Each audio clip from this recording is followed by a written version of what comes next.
Hello. मैं सत्यपाल एक बार फिर से आप सभी छात्रों का स्वागत करता हूँ किन आईटीआई की ऑनलाइन क्लासेस में। जैसे कि आज से पहली कक्षा में मेरे द्वारा जो क्वेश्चन दिए गए थे आपने पढ़े होंगे और देखे भी होंगे और आपने अपने दोस्तों को भी बताए होंगे कि उन्हीं क्वेश्चनों को आगे बढ़ाते हुए एक नई क्वेश्चनों की श्रृंखला को लेकर आया हूँ। इस वीडियो में आप इस क्लास में या इस वीडियो के माध्यम से आप सभी छात्रों को अच्छे से अच्छे और सरल भाषा में क्वेश्चन कराए जाएंगे। इन क्वेश्चनों को करते रहने करते रहिए और आपको आने वाली परीक्षाओं में बहुत महत्वपूर्ण होंगे। इसलिए मैं आपसे गुजारिश करता हूँ कि ये जो वीडियो में आपके सामने या देख रहे होंगे या आप मेरी ऑनलाइन क्लासेस देख रहे होंगे उस क्लासेस को ज़्यादा से ज़्यादा शेयर करें, लाइक करें और सब्सक्राइब करें चैनल को, जिससे आप लोगों को जिससे वीडियो बने आपको नोटिफिकेशन आपको प्राप्त हो जाए और मेरी क्लासे आप ऑनलाइन देख सकें। ठीक, अब इस क्लास में आप लोगों को मेरे द्वारा जो बोर्ड पे स्क्रीन पर दिख रहे होंगे 3 क्वेश्चन दिए हैं। ओम प्रति डिग्री सेंटीग्रेड के प्रतिरोध में होने वाले परिवर्तन को कौन सा परिभाषित करता है। ये कह रहा है जो प्रति डिग्री सेंटीग्रेड है, ये इसका अर्थ ये होता है, आपको जो पहला क्वेश्चन दिया है ओम प्रति डिग्री सेंटीग्रेड के प्रतिरोध में होने वाले परिवर्तन, अगर 1 डिग्री सेंटीग्रेड में उसके कोई धातु दे रखी हुई, उस धातु में अगर हम गर्म करें कितने सेंटीग्रेड तक, 1 डिग्री सेंटीग्रेड, तो उसके प्रतिरोध में क्या प्रभाव पड़ेगा, उसी को हम बोल रहे क्या चीज होती है। ये कहना चाह रहा है। तो इसमें आपको ऑब्जेक्ट जो दे रखे हैं, ये विकल्प दे रखे 4। तापमान प्रभाव कहते हैं, या तापमान के नियम कहते हैं, या तापमान नियतांक कहते हैं, या तापमान गुणांक कहते हैं। इस क्वेश्चन का आंसर जो होगा आपका चौथा होगा, तापमान गुणांक। तापमान गुणांक वो है किसी पदार्थ की या किसी पदार्थ की प्रतिरोधकता को शो करता है कि जिस समय पर हम किसी भी ताप तक गर्म करेंगे तो उसके प्रतिरोध में कितना परिवर्तन हो रहा है, वही आपका ताप गुणांक कहलाता है। अब आप लोग समझ गए। जैसे सपोज करो कोई वस्तु हमारी है, ये मान लीजिए एक कॉपर ले लिया, ये कुछ छड़ ली, कॉपर ले ली। अब इस कॉपर को हमने क्या किया, यहां से तक गर्म किया।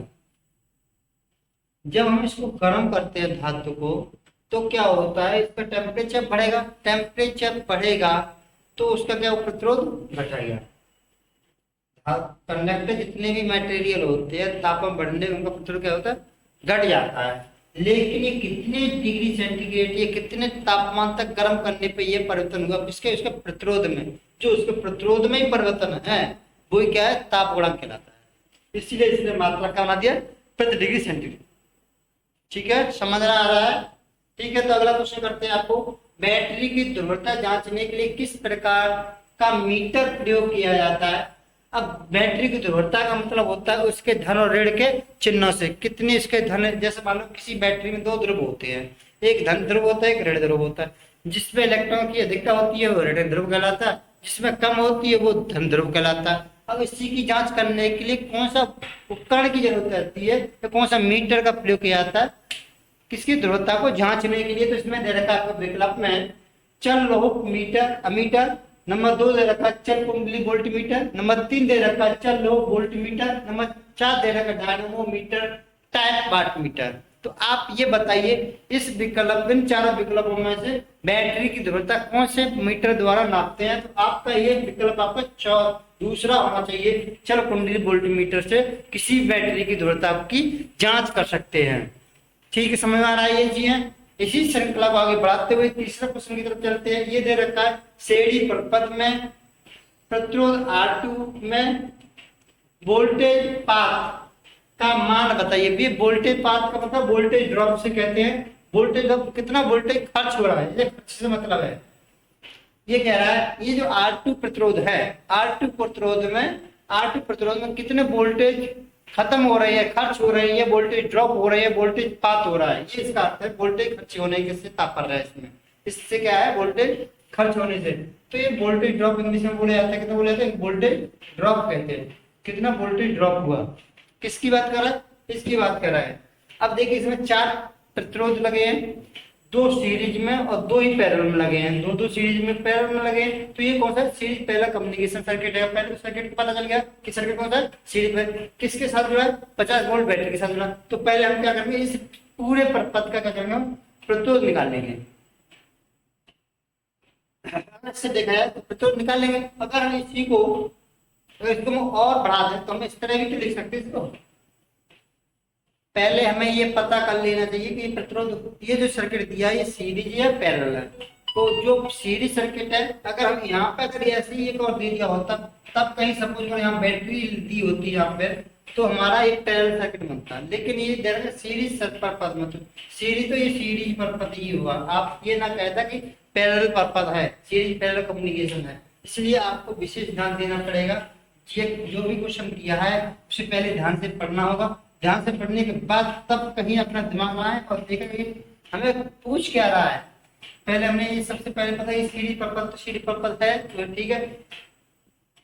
ये हम जानेंगे सीरीज पर्पज में क्या होता है, प्रतिरोधों को जोड़ दिया जाता है। सीरीज पर्पज में क्या होता है, प्रतिरोध का इसका लगेगा टोटल प्रतिरोध निकाल लेंगे। टोटल क्या निकाल लेंगे, प्रतिरोध निकाल लेंगे या रेजिस्टेंस निकाल लेंगे। क्या निकाल लेंगे, टोटल रेजिस्टेंस निकाल लेंगे। टोटल रेजिस्टेंस का फॉर्मूला क्या होता है, आरटी बराबर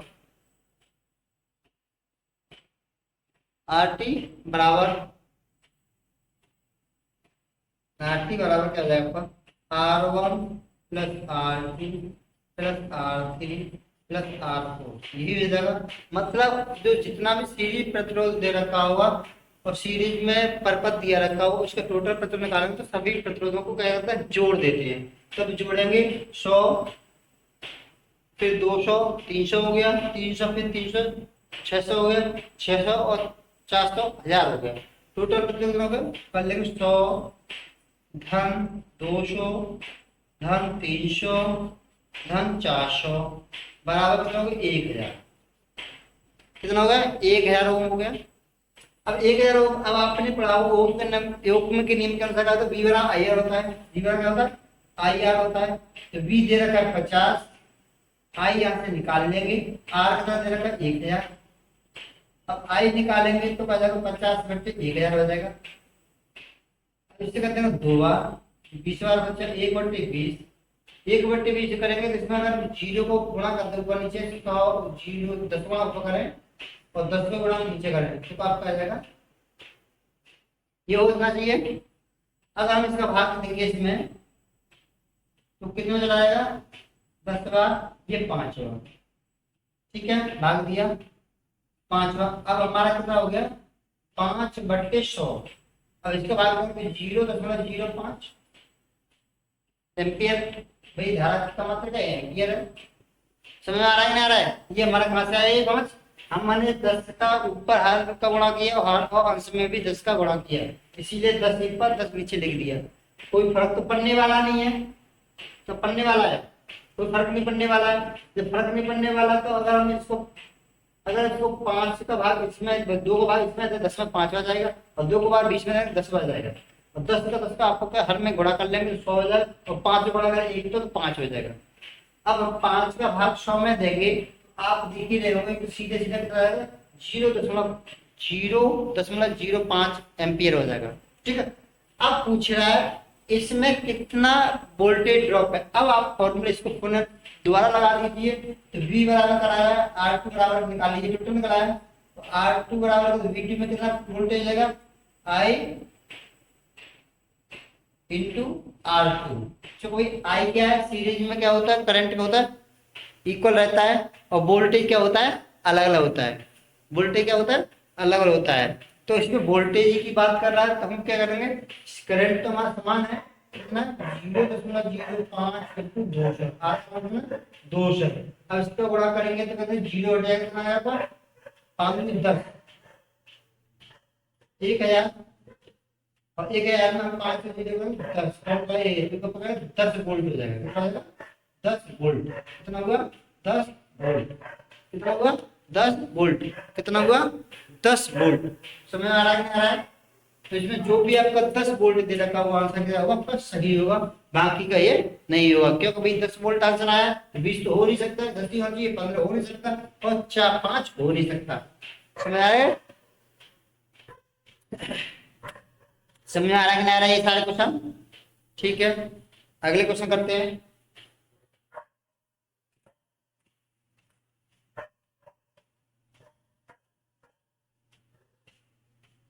रब करता हूं फिर, ठीक है।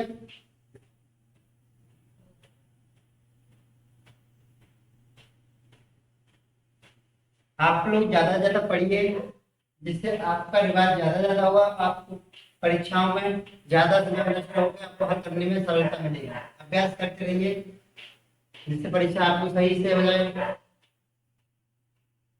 कुछ सवाल आपको अपनी किताबों से लिख लीजिए, और भी उदाहरण बहुत सारे दिए होंगे, उससे आपको अभ्यास करने का तरीका आ जाएगा। नहीं आए, फिर भी समझ में ना आए, तो हमसे लिंक में जाके अपनी समस्या को लिख दीजिए, जो भी समस्या है उसका हल करेंगे। फिर लिंक नंबर आपको पता ही है।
सीरीज पर पद का उपयोग क्या होता है? विकल्प लिखिए।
ये कह रखा है, श्रेणी बहुपद का उपयोग क्या होता है? विकल्प के आधार पर या सेंस के आधार पर इसका उत्तर देना है।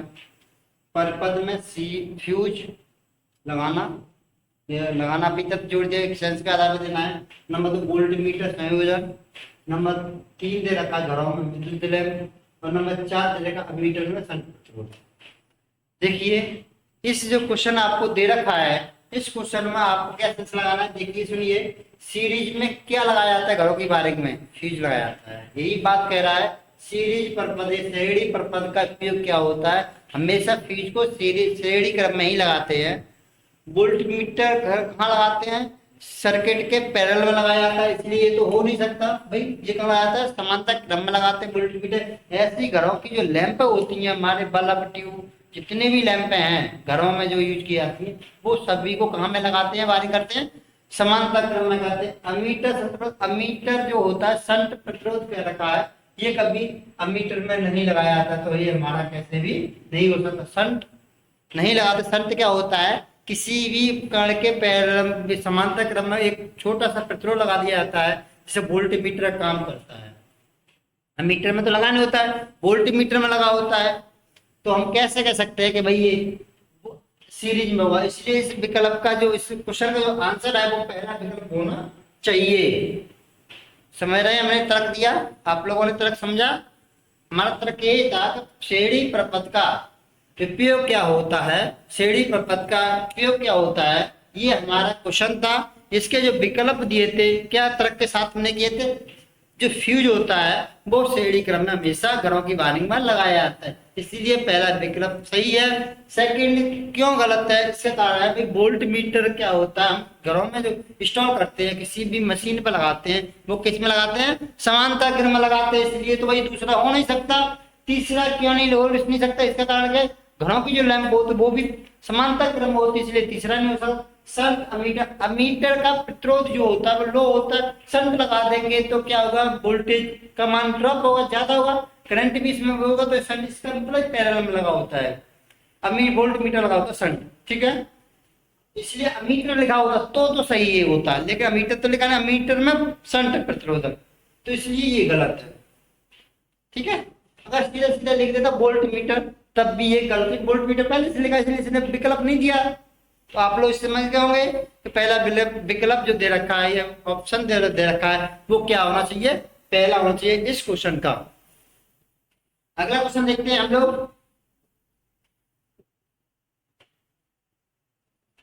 5वां क्वेश्चन है,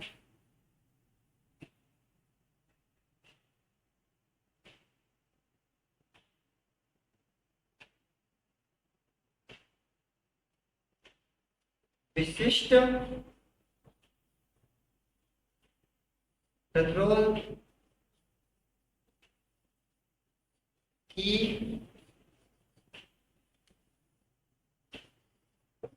इकाई क्या होती है?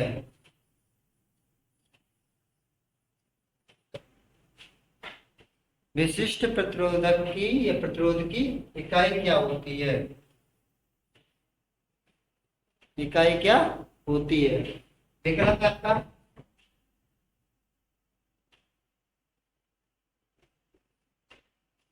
ओम प्रति centimetre, number 2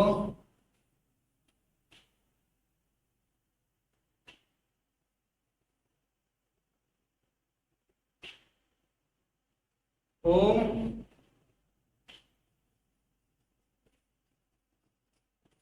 into metre square, number 3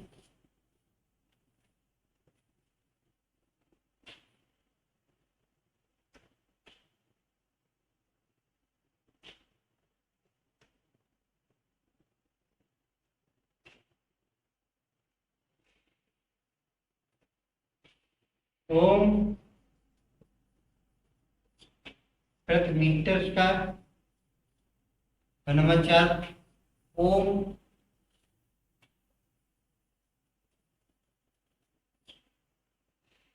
into metre.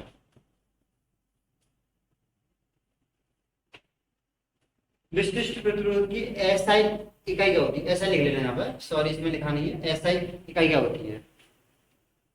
ठीक है, एसआई इकाई क्या होती है?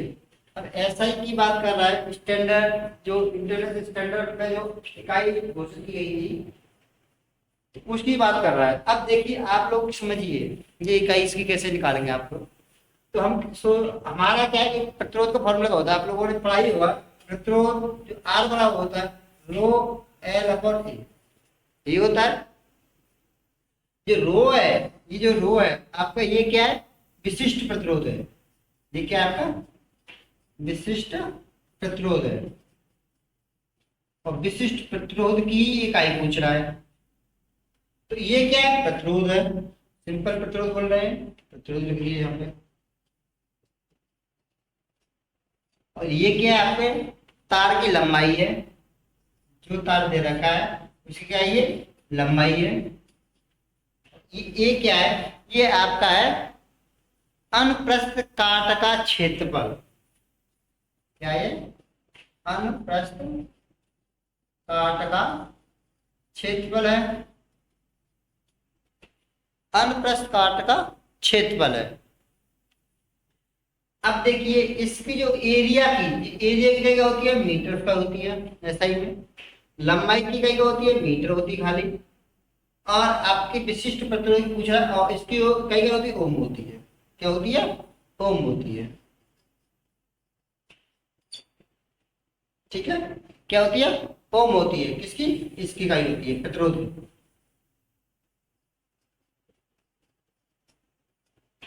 प्रतिरोध की क्या होती है, ओम होती है। अब हम क्या करेंगे, इससे हम फॉर्मूलेशन निकाल सकते हैं, विशिष्ट प्रतिरोध निकालेंगे तो क्या आ जाएगा, R into A upon H हो गया। ठीक है, आर की मात्रा क्या होता है, ऐसे मात्रा क्या होता है, ओम होता है। एरिया का मात्रा आपको भी बताया था मैंने, मीटर स्क्वायर होता है, मीटर स्क्वायर लगा दिया।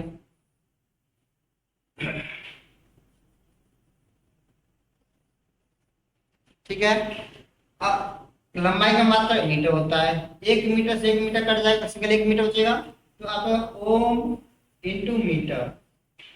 जहां ओम इंटू मीटर दे रखा हो वही आपका क्या होगा, उत्तर होगा इसमें। ठीक है, क्या होगा उत्तर, ये होगा। देखो ओम इंटू मीटर, तो ओम इंटू मीटर चौथे ऑप्शन में दे रखा है, बाकी तीनों क्या होना चाहिए, गलत होना चाहिए। इसलिए ये कह रहा है विशिष्ट प्रतिरोध की एसआई इकाई क्या होती है, हम बोलेंगे एसआई इकाई होती है विशिष्ट प्रतिरोध की ohm into metre, ohm into metre, ohm into metre. ठीक, आगे समय में आ रही है, समय में। ठीक है, आगे की क्वेश्चनों को और देखते हैं।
एक खुले परिपथ में प्रतिरोधक का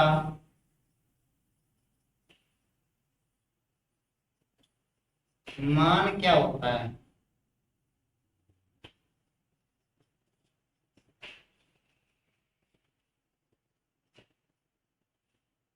क्या कह रहे हैं, एक खुले परिपथ में प्रतिरोधक का मान क्या होता है।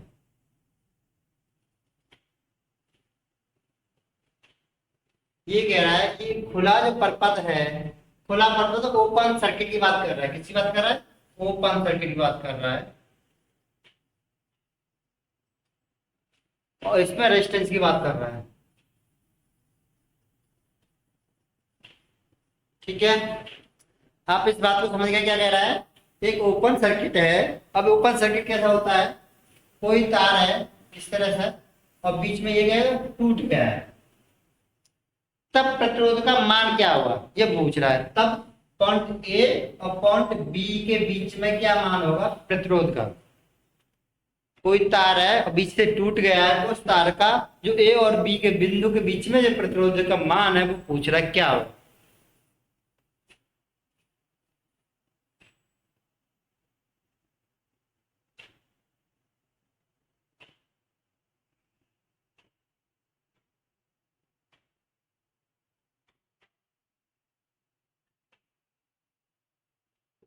विकल्प है शून्य होगा,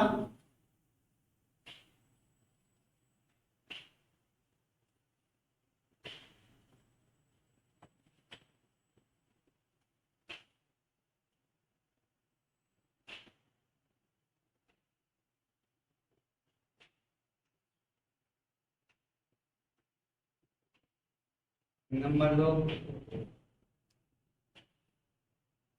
कम होगा, नंबर 3 अधिक होगा,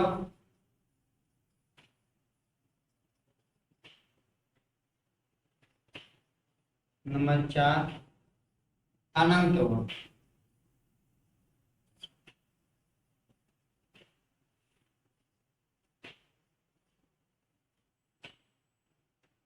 तो ये कह रहे हैं देखिए कोई भी प्रतिरोध कोई भी तार अगर बीच से टूट जाता है तो आप लोग देखते होंगे तार का मान जब भी शो करेगा किसी भी उपकरण के द्वारा अगर चेक करते हैं या किसी हम परीक्षण करते हैं ऑनलाइन लाइट में करते हैं, अगर तार टूटा होगा तो इसमें का लाइट नहीं आ रही होगी। क्या नहीं होगी?